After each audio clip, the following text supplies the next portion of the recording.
O'sha mashhur trenddagi Big Ben shaftolisi, xudo xolasa bugun sizlarga obzorini chiroyli qilib beramiz. 70, 75 kattalari chiqaveradi. 60, 65 bemalol chiqadi, xudo xolasa. Buni qaranglar mana.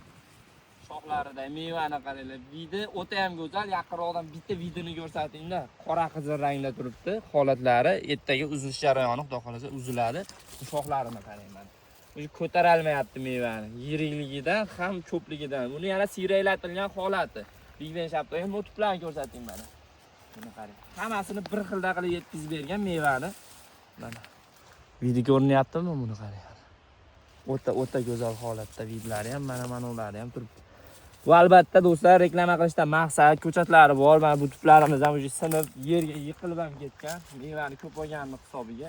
Siyraylatilmagan. Siyraylatilmasa xuddi shunaqa meva olaveradi. Lekin albatta siyraylatilsa, aytgan mevalar shunaqa meva olaverasizlar. Yirik holatdagi. Hozirgi kunda hamma bozorda 40 ming so'm sotilyapti mana shu narsa. Kamida 40 ming so'mdan. Bir tup daraxtdan 4 kilo 5 kilo olsanglar shunday yetadi bemalol. Chunki bu 1 gektarga 830 dona ko'chat ketadi. 830 donadan 200 ming so'mdan daromad olsanglar, endi aniq hisoblayverasizlar, xudo xolasa. Mevalari zo'r. Ko'chatlarni xarid qilinglar. O'zbekiston bo'ylab ekib berish xizmatlarimiz bor albatta.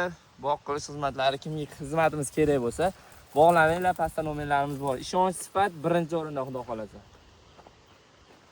Bitta rasmni yopib